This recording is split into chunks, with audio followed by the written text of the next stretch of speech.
A better red man than I once said that freedom is for the opposition.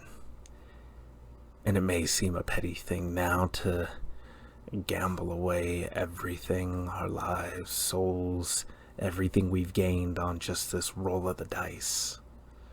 But in our freedom, we've already found ourselves here in this moment, so Ilea Iacta Est.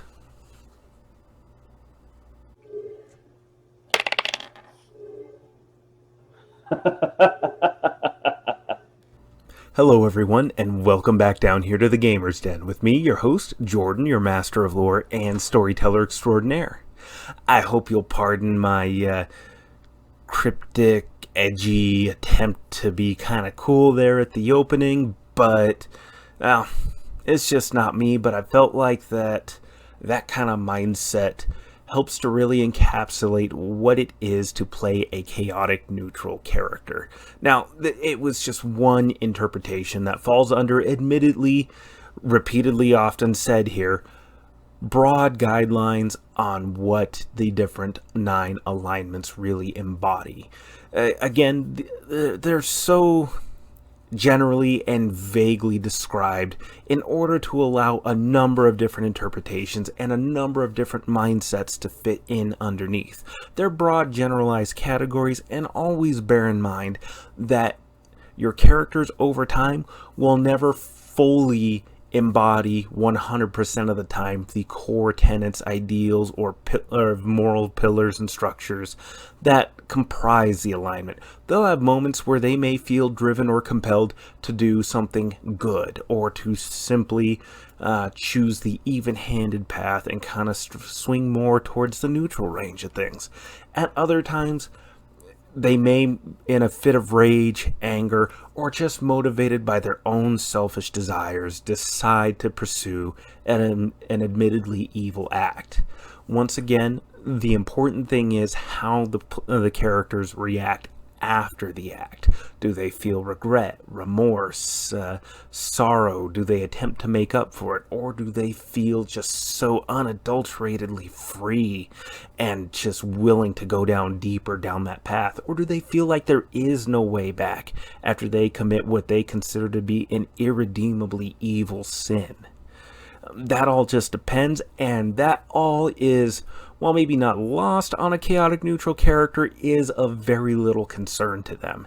And the chaotic neutral alignment is maybe not as tricky to pin down and exactly define as true neutral is. It is an alignment that ends up being fairly one note with a lot of players, and also drifts really dangerously into the chaotic stupid category. And so many different descriptions online that I've gone through and read have ended up being entirely contradictory, not even just with each other, but within their own specific descriptions of what it is that goes into chaotic neutral. So let's try to help clear this up a little bit. Now, remember that each alignment is made up of 2 parts. Their focus on law versus chaos and good versus evil. And then you have neutral sitting there right, nice and even in the middle.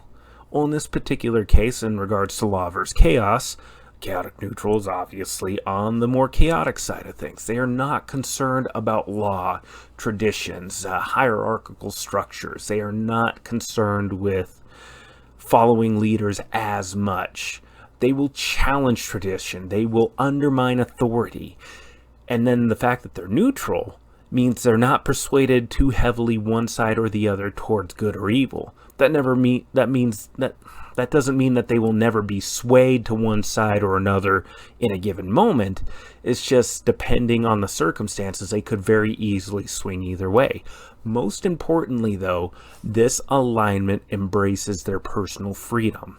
They want to be free to be themselves, to make their own path in life, unencumbered by the rules of others, not swayed by the overwhelming passions of zealotous good or mind-numbingly evil, self-serving, evil. So, chaotic neutral embraces freedom. Sometimes they want to spread that freedom to others and undermine and completely flout authority, just just literally sticking it to the man every single way that they can.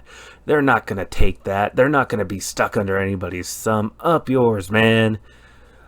But they're also, again, they're not going to... They could just as easily be totally unconcerned with what anybody else is doing, as long as they maintain their own freedom and are able to come out on top. And if they can't come out on top, at least coming out surviving so that they can live again, or live to fight again another day, or live to just be able to run away for another day. It really only matters in the moment. The one thing that can be consistent with the chaotic neutral alignment is that you cannot rely on them to be consistent about anything. It's all going to depend upon what is happening in the given moment and what seems like the best option for surviving the moment. They're not going to be concerned with moral arguments of good or evil most of the time. And they are certainly not going to give a damn about the rules or how they go about surviving things. So they are really going to clash with players and characters of lawful alignments. They're going to see lawful good as maybe well-intentioned, but utterly too goody-goody and too by the book. They are going to be a shackle about them. Lawful neutral, they are going to be an absolute opposition to. The lawful neutral represents everything that the chaotic neutral character cannot stand. They will absolutely, and same thing for lawful neutral. They'll look at a chaotic neutral person and just see somebody that really needs to be restrained, punished for their transgressions and law breaking, and if they can, try to reform them and bring them around to at least being a little bit more of a law-abiding citizen, if not punished with death, depending on the circumstances and crimes available. But a chaotic neutral will work to undermine the lawful neutral character, and they're utterly gonna butt heads throughout. Probably one of the most stellar examples of the chaotic neutral alignment, and it's a classic. So many people within the various nerd realms and categories will know him well, and that is the lovable Wade Wilson, also known as your charming neighborhood Deadpool. That's right, our friend in red, the maniac mercenary. He embodies chaotic neutral to the fullest, and honestly, it's also the kind of the default personality type I feel like many players flock to when they create a chaotic neutral character. Deadpool is so thoroughly chaotic and random, even he doesn't really quite know what he's going to do next. And this doesn't even factor in the fact that he has 3 distinct personalities, at least within the comics: his out loud speaking voice, his own internal monologue, which talks with him, and then the narrator voice that he and his inner thoughts interact with frequently. Honestly, if you've never read a Deadpool comic, I highly recommend you pick them up, as most of them tend to be written reasonably well. Just depending on the writer, some may be great, some may be okay. But the point is that even characters like Taskmaster, whose superpower is all about just being able to perfectly read, predict, and understand what a person is going to do, movement-wise in combat, could not predict what Deadpool was going to do, because Deadpool did not even know what he was going to do. So, that Deadpool is the very heart of a chaotic neutral character. But even he is not fully immune to persuasions on moral concepts. In the films, we see a number of instances where he does do good. He helps this young girl get a pizza delivery guy who's been stalking and harassing her off her back. He makes a point of saying, no, I'm not a good guy, I'm not a hero, or anything like that, but he still went and did a good thing. In the second film, he goes out of his way to try to save the life of a young mutant who was about to be executed by Cable.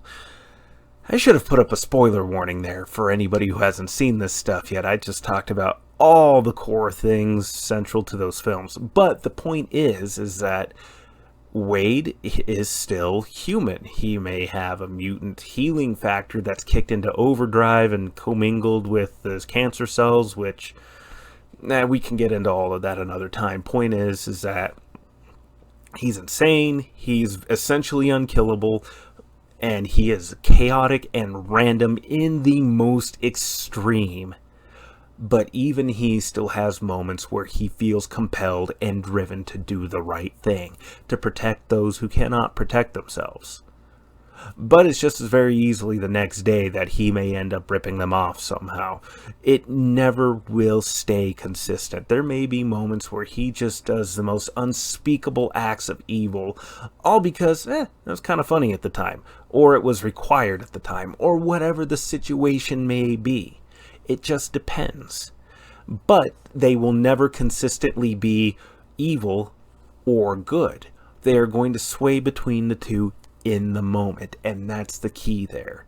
They may regret their actions a little bit, but a chaotic neutral character will try not to let that regret and that guilt weigh them down or slow them down. And if it does, they're going to contemplate it, and well, they'll do what anybody else does. They'll try to process and contemplate it and try to move on with their lives if they can. If they can't, well, that just means it's some interesting character development and some moments to really role play out what's going on with your character and have them interact with characters of other alignments, whether they're NPCs or the player characters. It's a really great moment for some really good group dynamics there. It's hard to think of better examples of chaotic neutral than Deadpool, but another really good one, I think, is Captain Jack Sparrow from the Pirates of the Caribbean series. And again, spoiler alert, but during Dead Man's Chest, there's a particular scene, even here, with a chaotic neutral pirate, an avowed criminal, somebody who is fundamentally very much focused on freedom, and for him, the sea represents that freedom, has a moment where he's talking with Cutler Beckett, a high-standing, high-ranking member within the Dutch East India Company, and he talks about how Jack had made off with a shipload of incredibly valuable cargo, and Jack has this moment where he just gets this really sad look on his face that he's sorry he has to explain this to another human being, as he says, people ain't cargo, mate, implying that he was hauling a shipload of slaves and he couldn't stomach what was happening with the slave trade, with those practices. It violated everything that he felt in his heart, and so he chose in that moment to break the law and embrace freedom, not only for himself but for a shipload of people, and saved a lot of lives. Well, from a lot of lives from slavery, presumably. And that right there, again, throughout, 1.5 movies by that point, when we get to this deleted scene, if you're watching the extended edition, we've seen Jack just embrace so much of his own personal freedom, of trying to get out on top, of trying to get what he wants. Now, if he can help others along the way, hey, great. But if he has to stab him in the back and screw him over, well, that's just life. That's just the cost of doing business. He's not going to be maliciously evil about it, like, say, Barbossa might be, but he is not, neither is he going to be overwhelmingly good either. His primary concern is getting back the Pearl, freeing himself from the curse of Davy Jones, for getting rid of the black spot and escaping the Kraken. The central themes and plots revolve around him wanting something that's going to benefit him. Now, he still does good along the way, and he still has really human moments that just really broaden out his character and give you a better definition of who Jack Sparrow is. But it's those little extra moments that help define the character. And I think that this is where players really mess up when it comes to the chaotic neutral alignment. They're so concerned with the wacky antics and the hijinks that they forget to make these human moments, or at least in the context of fantasy and sci-fi games, these mortal moments, these moments where these thinking living beings have these moments that really just define them as more than just this wacky caricature. They have these moments that just really flesh out their personality further. They're small moments, but they're powerful, especially against the backdrop of this person who could very well be certifiably insane by most other standards and behavior at the table. Those moments are really key and really important to help define and broaden your character further beyond just the wacky Wade Wilson.